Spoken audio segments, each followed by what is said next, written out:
जय गणेश।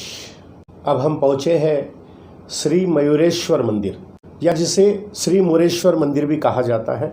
भगवान गणेश को समर्पित यह एक सुंदर मंदिर है। भगवान गणेश गजमुखी बुद्धि के देवता है।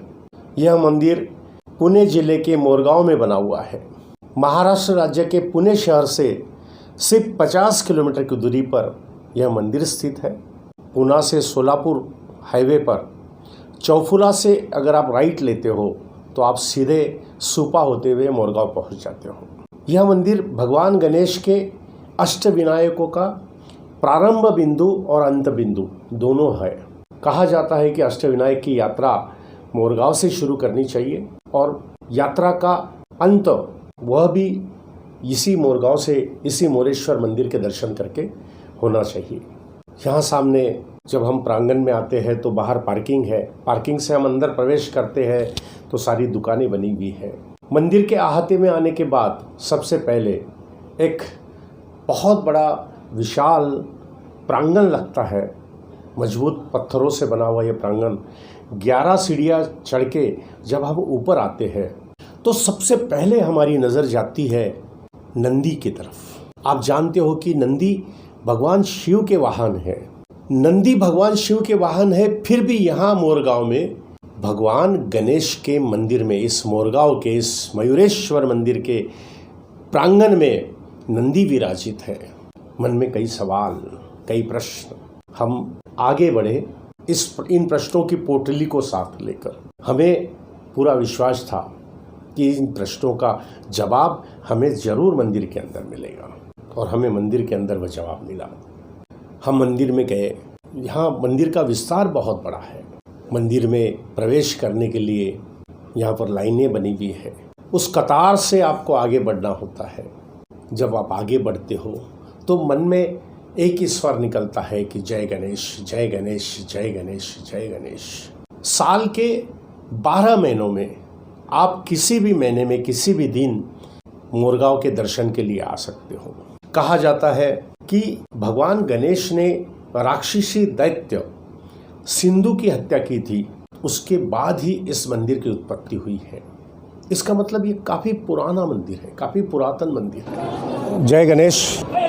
आज आपण श्री मयूरेश्वर मंदिर मोरगांव या ठिकाणी आलेलो आहोत। अतिशय प्रसन्न वातावरण आहे।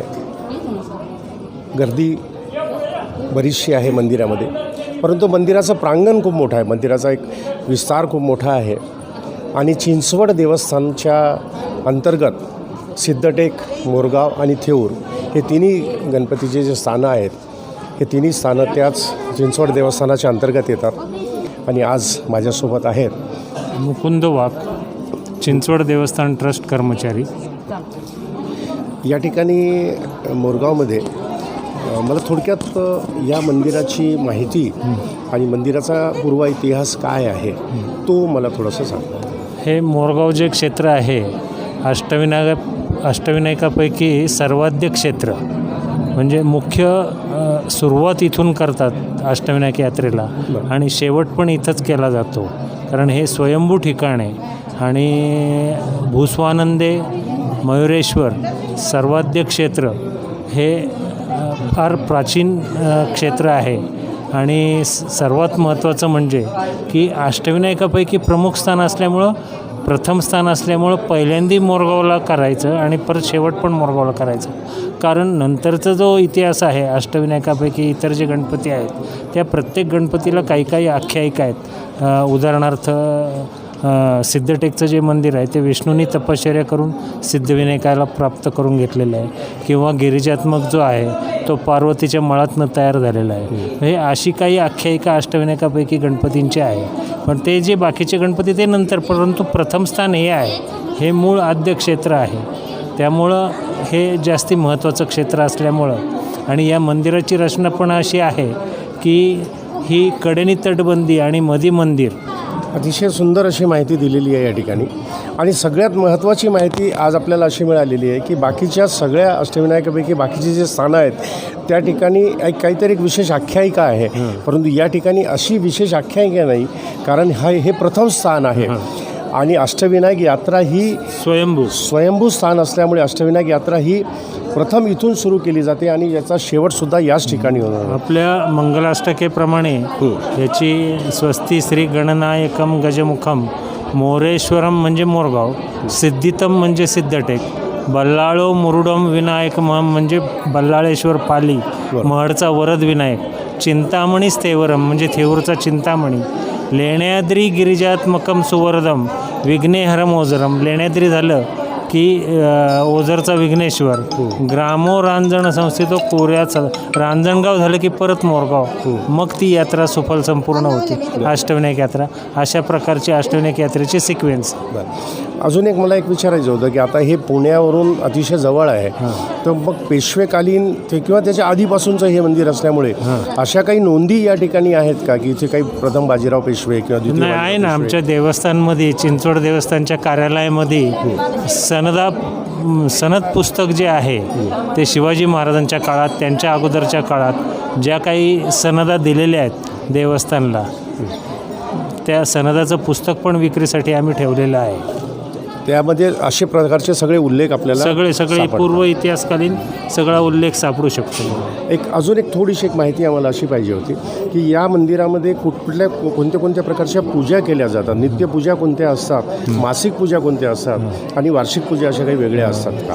नाही, अशा वेगळ्या पूजा नाहीत, परंतु नित्य दैनंदिन जो उपक्रम जो आहे, पहाटे देव उठवल्यानंतर प्रक्षालन पूजा झाल्यानंतर जे सालकरी ढेरे म्हणून ब्राह्मण आहेत ते सालकऱ्यांची सकाळी 7च्या दरम्यान पूजा होती, महाआरती होती आणि आरती झाल्यानंतर लोकांना दर्शनासाठी मंदिर खुलं होतं. दुपारी 12 वाजता देवस्थानची महापूजा होती, षोडशोपचारे पूजा नैवेद्य झाल्यानंतर दुपारी 3 वाजता परत आठवडेकर जी गुरुमंडळी आहेत त्यांची पूजा बांधली जाते आणि 3च्या नंतर रात्री डायरेक्ट 8-8:30च्या दरम्यान आरती झाल्यानंतर शेजारती होती 10-10:30ला, 10च्या दरम्यान शेजारती झाली की देव झोपवले जातात, मंदिर बंद होतं. मोरगावचा दसरा शाही दसरा मानला जातो. दसऱ्याला मोरयाची पालखी वगैरे, रावण दहन वगैरे इतर जे काही कार्यक्रम आहेत ते खूप महत्त्वाचे आहेत आणि फार मोठ्या प्रमाणात शाही दसरा उत्सव साजरा केला जातो. दरवर्षी माघ महिन्यात, भाद्रपद महिन्यात यात्रा उत्सव सगळे असतात. गणपती बाप्पा मोरया. आपण आता या मोरया गोस्वामींच्या मूर्तीच्या समोर उभे आहोत. हे एक स्थान या मयुरेश्वर मंदिरामध्ये हे एक स्थान अतिशय प्रसिद्ध आणि अतिशय पावन असं स्थान आहे, अतिशय पवित्र असं स्थान आहे. या स्थानाबद्दल थोडक्यात माहिती.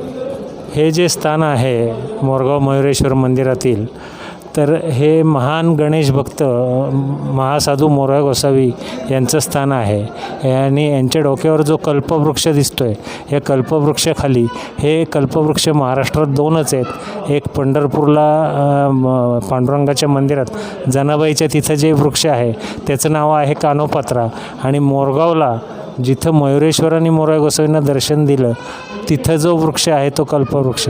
असं हे पवित्र स्थान आहे. कारण मोरया गोसावी हे महान गणेश भक्त होते आणि ते दर महिन्याला चतुर्थीला पायीवारी करायचे मोरगाव सिद्धटेक थेऊर.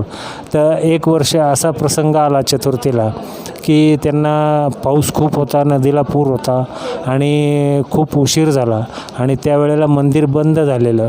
तर त्यांनी मोरयाची आराधना केली. म्हटले, मोरया मी एवढ्या लांबून आलो आहे आणि मला तुझं दर्शन नाही आणि मी एवढ्या अडचणीच्या प्रसंगातनं ह्याच्यातनं त्याच्यातनं आलो आहे. तर ॲटोमॅटिक कड्याकुल्प दरवाजे उघडले गेले आणि साक्षात या ठिकाणी मयुरेश्वरांनी महासाधू मोरया गोसावींना हे कल्पवृक्षाखाली दर्शन दिलं आहे. म्हणून असं हे पवित्र ठिकाण मोरगाव मंदिरातील आहे. जर समजा कुणाला अभिषेक जर करायचा असेल तर त्या अभिषेकाकरता त्याची काय प्रोसिजर आहे? आता अभिषेकाचं जर तुम्ही म्हणालात तर कार्यालयाशी संपर्क भाविकांनी केल्यानंतर आम्ही रितसर देवस्थान ट्रस्टची त्यांना पावती देतो आणि त्या पद्धतीने चतुर्थीच्या दिवशी आम्ही ब्राह्मणांच्या हस्ते या त्यांचा अभिषेक संकल्प करून त्यांना बाय पोस्टाने प्रसाद, अंगारा वगैरे जे काय आहे ते आम्ही देवस्थान ट्रस्टमार्फत पोस्टेज खर्च वगैरे आमचा स्वतःचा असतो. आम्ही भाविकाला प्रसाद घरपोच पाठवतो. तुम्ही संकष्टीला किंवा विनायकी चतुर्थीला वार्षिक अभिषेक पण करू शकता. आणि जर समजा एखाद्यांचं लग्न झालं असेल, नवविवाहित जोडपं जर असेल, तर त्यांच्याकरता काही विशेष अशी पूजाईचे काही विशेष शेवटी हा भाविकांचा श्रद्धेचा प्रश्न आहे. भाविकांची जर इच्छा असेल तर ते बाहेर म्हणजे अभिषेक किंवा संकल्प करून मोरायला पोशाख, सिद्धिबुद्धीला साड्या किंवा नैवेद्य वगैरे त्यांच्या ऐपतीप्रमाणे ते करू शकतात. तो त्यांचा प्रश्न आला. आणि नवीन जर विवाहित जोडपं असेल तर त्यांना आम्ही म्हणजे आत गाभाऱ्यात प्रवेश नाही, परंतु सभामंडपापर्यंत त्यांना कितीही गर्दी असली तरी नवीन जोडप्याला आम्ही दर्शनाची व्यवस्था देवस्थान ट्रस्टतर्फे करतो. बरं, एक सगळ्यात महत्त्वाचा प्रश्न असा आहे की बरेचसे सिनियर सिटीजन येतात, वयोवृद्ध लोक येतात. मग तशा वेळेस आता कारण काही रांग असते, दर्शनाकरता रांग असते, तर त्यावेळेस त्यांना काही विशेष असा वेगळा त्यांना वेगळा प्रवेश आहे. त्यांना वेगळ्या दरवाजाने त्यांना सोडलं जातं. किंवा एखादी कोणी अपंग व्यक्ती असेल तर आम्ही ती व्हीलचेअरनी वगैरे त्यांना आम्ही प्रवेश देतो. देवस्थान ट्रस्टतर्फे त्या सगळ्या सुविधा उपलब्ध आहेत. अतिशय सुंदर अशी माहिती आपण दिली. सगळ्यात महत्त्वाचं म्हणजे या ठिकाणी आल्यानंतर एक विशेष गोष्ट किंवा विशेष बाब माझ्या नजरेस आली की गणेशाचं एकमेव असं मंदिर आहे की ज्या ठिकाणी मंदिराच्या बाहेर प्रांगणामध्ये नंदी विराजमान आहेत. तर हे नंदी विराजमान होण्याचं काय कारण? कारण मला असं वाटतं की पूर्ण जगामध्ये हे एकमेव मंदिर असलं पाहिजे की ज्या ठिकाणी गणेशाच्या मंदिराच्या बाहेर नंदी आहे. तर याची काय कथा आहे ती आम्हाला सांगा. की मयुरेश्वर मंदिराच्या प्रवेशद्वारासमोर फरसावर जो नंदी आहे त्या नंदीच्या संदर्भात एक आख्यायिका अशी आहे की तो नंदी शिखर शिंगणापूर जे गाव आहे नातेपुत्याजवळ, त्या शिखर शिंगणापूरहून तो नंदी व्हाया मोरगाव आंबी मार्गे भुलेश्वर यवतजवळील भुलेश्वरला चाललेला होता. तर त्या काळी रात्रीच्या वेळेला ती नंदी घेऊन जाणारी लोक मुक्कामी थांबलेली असताना त्या नंदीचा बैलगाडा तुटला इथं. आणि ते काही 2 दिवस ते बैलगाडा दुरुस्त करताना आल्यामुळं नंदीने त्या लोकांना, जी लोक त्यांना नंदी महाराजांना घेऊन चाललेली होती, तर त्यांना त्या लोकांना नंदी महाराजांनी स्वप्नात दृष्टांत दिला की मला इथंच वास्तव्य करायचं आहे. त्या काळी मंदिरामध्ये गणेश पुराण, मुद्गल पुराणची पारायणं वगैरे चाललेली, प्रवचनं चालू असताना तर त्याची सर्व महात्म्य, गणेशाचं महात्म्य किंवा गणेशाची आख्यायिका नंदी महाराजांना ऐकायची होती. तेव्हा नंदी महाराजांनी मूषकाला सांगितलं की तू तर साक्षात गणेशाचं वाहन आहेस, पण मला गणेशाचं काही महात्म्य मला ऐकायला मिळालेलं नाही, तर आता मला गणेशाचं महात्म्य ऐकायचं आहे, म्हणून माझा नंबर पुढं आणि तुझा नंबर मागं. म्हणून फरसावर 11 पायऱ्या चढून आल्यानंतर नंदी महाराजांचं ठिकाण आहे. आणि 11 पायऱ्यांच्या खाली मोरायचं वाहन जे आहे ते मूषकाची मूर्ती आहे, मूषकाचं मंदिर आहे. तर ते ऐकण्यासाठी म्हणून नंदी महाराजांचे कान पॅरलल एका सरळ रेषेमध्ये मोरायकडं आहेत आणि मान तिरकी भुलेश्वरकडं वळालेली आहे. अशा प्रकारचं त्या नंदीचं डायरेक्शन आहे. आज भी यह मंदिर चिंचवड़ देवस्थान ट्रस्ट के अंतर्गत आता है. प्रशासन आज भी चिंचवड़ देवस्थान ट्रस्ट यहाँ पर करता है.